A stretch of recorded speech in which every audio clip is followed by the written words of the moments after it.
August 5th, 1972. 10 years ago, members of an elite special branch unit, the toppermost of the poppermost, were sent to Wakefield maximum security prison by a British court for a crime they didn't commit. These men promptly escaped to the London Underground. Today, still wanted by the government, they survive as soldiers of fortune. If you have a problem, if no one else can help, and if you can find them, maybe you can hire the Hay Team.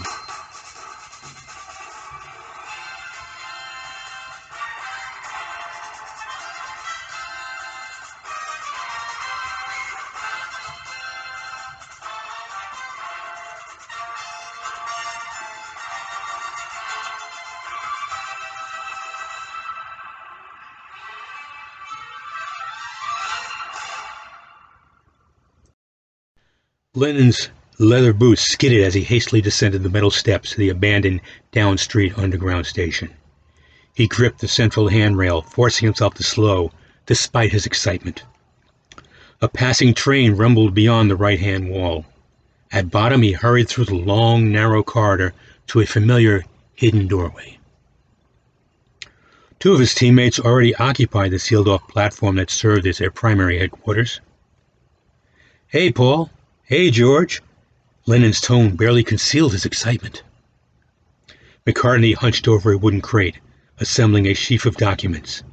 Harrison sat on the floor opposite, legs crossed, coaxing a classical Hindustani tune from his ukulele.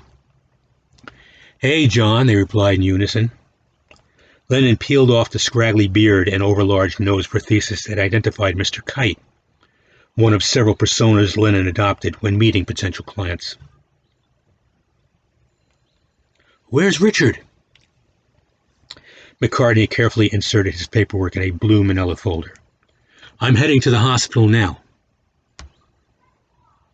Just completed the paperwork for a day pass from Bethlehem, using an excuse we haven't done before." "No need." Starkey burst through the door by which Lennon had entered the moments earlier. He waved a rusty hammer. His free hand tapped a finger against his nose, the model for Mr. Kite's prosthesis. "Hey, Paul, George, John. Hey, Richard." "You should look around more, John. Whenever I think we've cleared those passageways, I find more clutter. This hammer was on the upper deck. If I'd been a stalker, you could have wound up as the next Joe Orton." Bang, bang. He placed the tool on McCartney's crate. "On second thought, a man of your quality deserves better. A golden hammer. Well, maybe just silver." McCartney pushed the tool aside.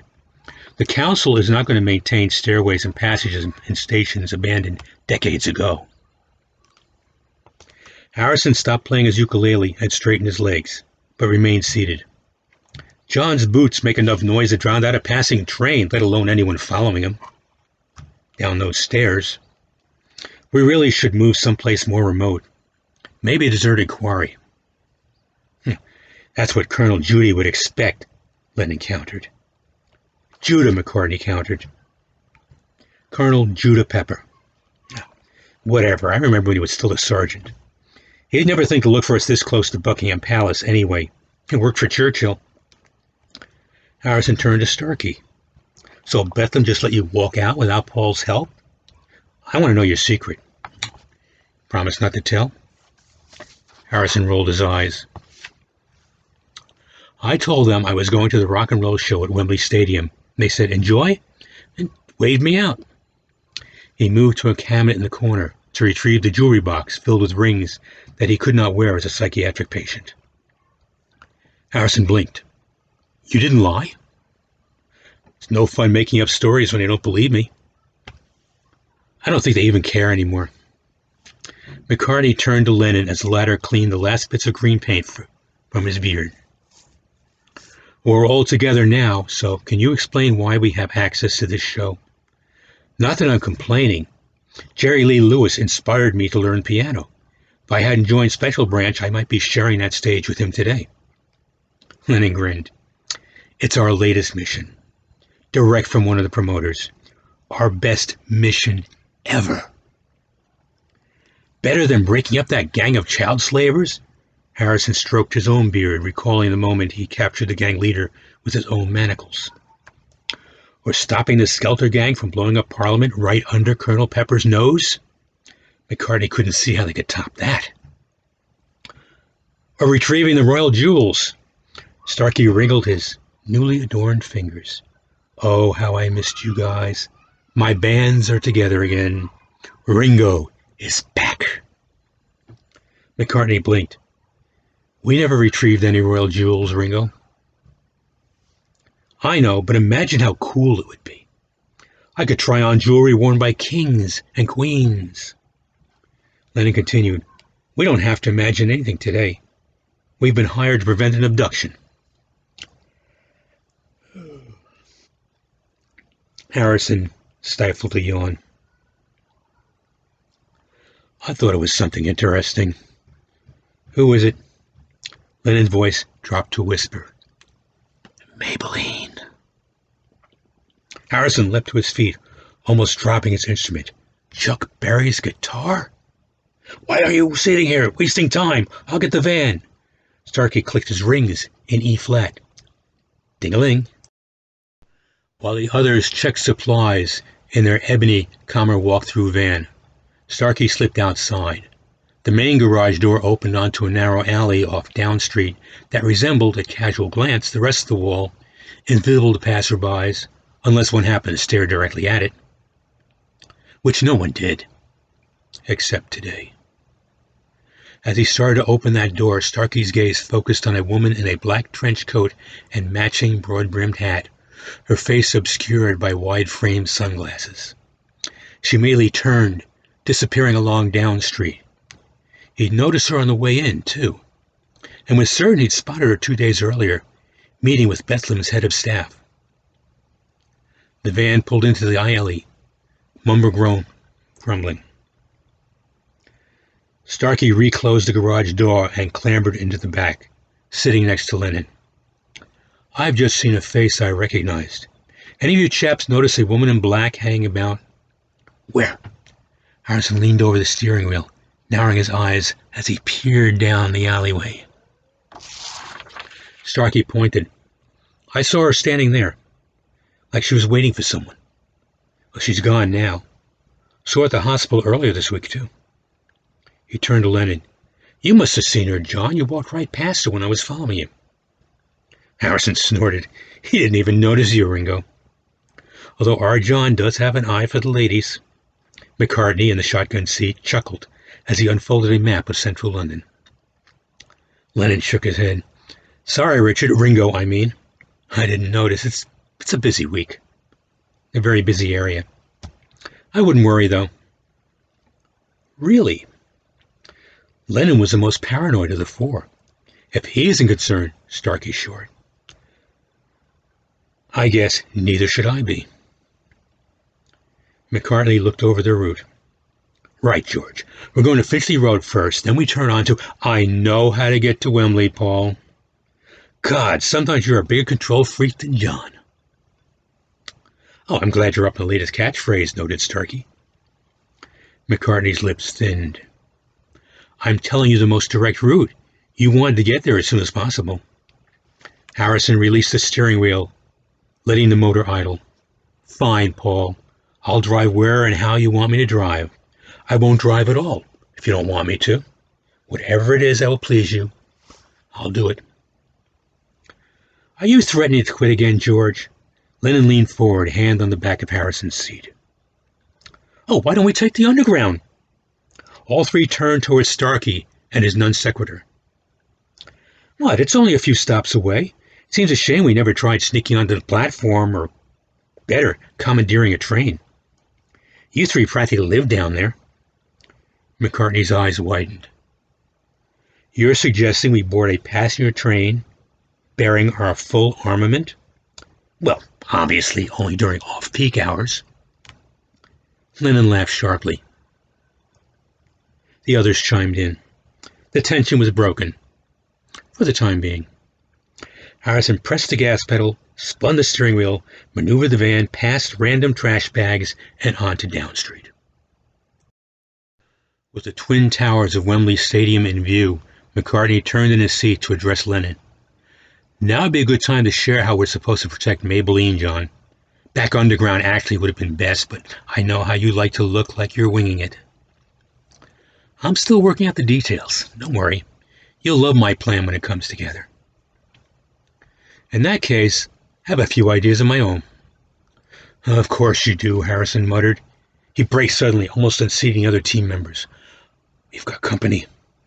A small knot of armored military vehicles, mostly Land Rovers, moved in to block the parking lot entrance. That's our old friend Colonel Pepper, standing in front of that Bulldog FB432 by those Land Rovers, Harrison observed. Get back, McCartney ordered. Harrison had already put the van in reverse. He sighed in annoyance. This isn't one of my racing cars, Paul. Starkey moved to the back to grab some rifles. The van braked suddenly again. He gripped the side panel to keep his balance. Hey! Harrison indicated the rearview mirror. There were 3 more Land Rovers pulling in behind us. Another one coming up on the right. Starkey offered a rifle to Lennon. Happiness is a warm gun. You taught me that. Lennon sat calmly, hands folded in his lap, not moving. Starkey raised an eyebrow. You seem pretty chill about our imminent capture, John. Lennon shrugged, ignoring the weapon. An American general once said, when you're surrounded and outnumbered, there's only one way out. He paused for several seconds, then added, surrender. The Fab Four morosely climbed out of the commer, hands raised. Pepper squads circled them, weapons in position. Then Colonel Judah Pepper himself stepped forward, gratification seeping up behind his usual scowl. The team knew that look.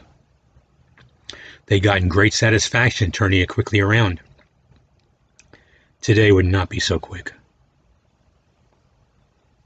Hands on pistol, the colonel stopped 2 yards from the quartet. This was the moment Lennon, as team leader, usually made a snarky remark. Instead, he was silent, his face neutral. McCartney filled the gap. Come and get it, Colonel. Colonel Pepper glanced back at the Bulldog. He raised 2 fingers of his free hand, signaling. The figure that stepped from behind the vehicle was, of course, the woman in black. Starkey opened his mouth, then decided against stating the obvious. Her trench coat flapped in the summer breeze. She strode past the colonel to halt directly before Lennon, then lowered her coat collar, removed her dark glasses, revealing distinctive Japanese features. Konnichiwa, Koibito, she said. Koibito, Lennon returned the term of endearment with a broad smile. She leaned in until they were close enough to rub noses. He threw one arm across her shoulder. The surrounding soldiers grinned, lowering their weapons. Even Colonel Pepper's features relaxed as he holstered his gun. Lennon nodded at the colonel, raising a hand in mock salute. Hey, call me Colonel Judy, and I'll take you in, pardon or no. McCartney growled, Traitor! You set us up! Lennon's grin widened. It's your show, Colonel. The colonel indicated the mystery woman. Thanks to Miss Ono's connections in the art world, we finally determined the thefts and forgeries you were sent to jail for were actually the work of a Yakuza crime cartel. The Queen has overturned your convictions. Full pardons have been issued for all of you. Well, what about Richard? Asked Harrison. Is he still confined to that mental ward? No. Raymond can sign himself out of Bethlehem at will. The hospital's already been alerted. Why do you think they let him walk out on his own today? Harrison then glared at Lennon. You bloody arsehole. You knew it was happening all along. Lennon shrugged. I thought you'd all appreciate a bit of a giggle. I never want to see you again. You won't need to, Miss Ono interjected. He's moving to New York with me. That's my baby in black. Lennon drew her closer.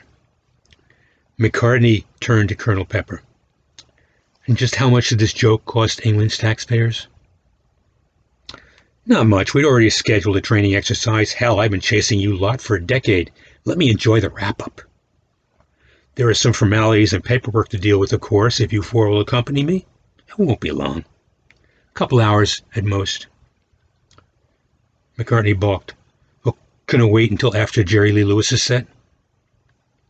And Chuck Berry's, Harrison pleaded. I know he's closing the show, but we'll handle everything from the Royal Box. You won't miss a single act. McCartney looked around. This feels very anticlimactic. Oh, yeah, said Starkey. All right, Harrison agreed. And in the end, Lennon concluded, it's just another day in life.